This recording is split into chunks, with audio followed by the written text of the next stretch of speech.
एक कुएं में बहुत से मेढक रहते थे। उनके राजा का नाम था गंगदत्त। गंगदत्त बहुत झगड़ालू स्वभाव का था। आसपास 2-3 और भी कुएं थे, उनमें भी मेढक रहते थे। हर कुएं के मेढकों का अपना राजा था।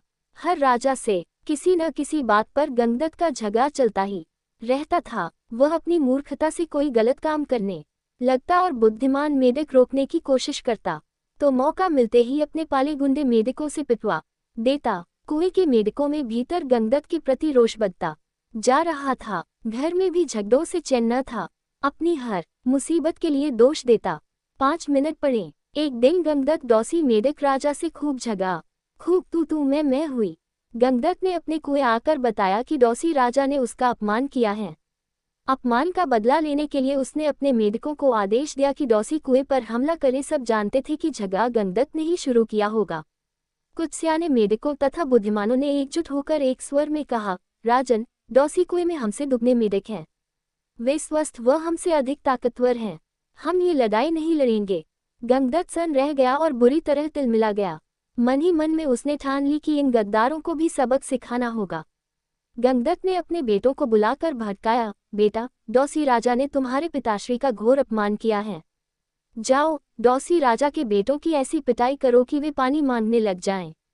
गंगदत्त के बेटे एक दूसरे का मुंह देखने लगे। आखिर बड़े बेटे ने कहा, पिताश्री, आपने कभी हमें टर्राने की इजाजत नहीं दी। टर्राने से ही मेढकों में बल आता है, हौसला आता है और जोश आता है। आप ही बताए कि बिना हौसले और जोश के हम किसी की क्या पिटाई कर पाएंगे। अब गंगदत्त सबसे चिढ़ गया। एक दिन वह कुत्ता और बदबदता कुएं से बाहर निकल इधर उधर घूमने लगा।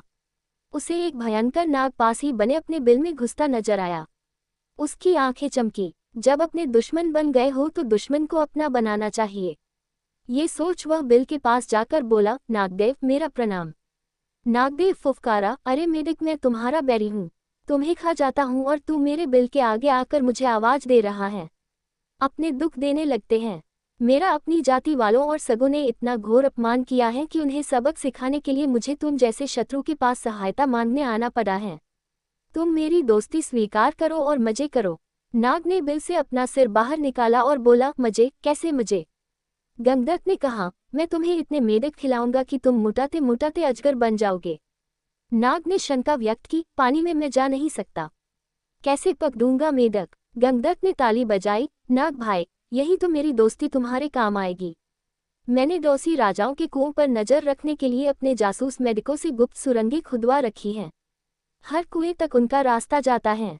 सुरंगें जहां मिलती हैं वहां एक कक्ष है। तुम वहां रहना और जिस जिस मेढक को खाने के लिए कहूं उन्हें खाते जाना। नाग गंगदत्त से दोस्ती के लिए तैयार हो गया, क्योंकि उसमें उसका लाभ ही लाभ था। एक मूर्ख बदले की भावना में अंधे होकर अपनों को दुश्मन के पेट के हवाले करने को तैयार हो तो दुश्मन क्यों न इसका लाभ उठाए। नाग गंगदत्त के साथ सुरंग कक्ष में जाकर बैठ गया। गंगदत्त ने पहले सारे डौसी मेढक राजाओं और उनकी प्रजाओं को खाने के लिए कहा। नाग कुछ सप्ताहों में सारे दूसरे कुओं के मेढक सुरंगों के रास्ते जाकर खा गया। जब सब समाप्त हो गए तो नाग गंगदत्त से बोला, अब किसे खाऊं? जल्दी बता। 24 घंटे पेट फुल रखने की आदत पड़ गई है। गंगदत्त ने कहा, अब मेरे कुएं के सभी सियानों और बुद्धिमान मेढकों को खाओ। वह खाए जा चुके तो प्रजा की बारी आई। गंगदत्त ने सोचा, प्रजा की ऐसी तैसी हर समय कुछ न कुछ शिकायत करती रहती है। उनको खाने के बाद नाग ने खाना मांगा तो गंगदत्त बोला, नाग मित्र, अब केवल मेरा कुंबा और मेरे मित्र बचे हैं। खेल खत्म और मेढक हजम। नाग ने फन फैलाया और फुफकारने लगा, मेढक, मैं अब कहीं नहीं जाने का। तू अब खाने का इंतजाम कर वरना हिस। गंगदत्त की बोलती बंद हो गई। उसने नाग को अपने मित्र खिलाए, फिर उसके बेटे नाग के पेट में गए। गंगदत्त ने सोचा कि मैं और मेढक जिंदा रहे तो बेटे और पैदा कर लेंगे। बेटे खाने के बाद नाग फुफकारा, और खाना कहाँ है? गंगदत्त ने डरकर मेढकी की ओर इशारे किया।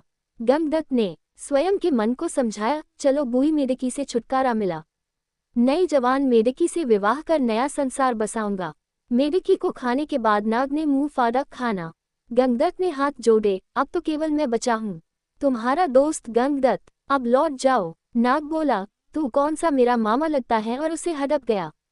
सीखा, अपनों से बदला लेने के लिए जो शत्रु का साथ लेता है उसका अंत निश्चित है।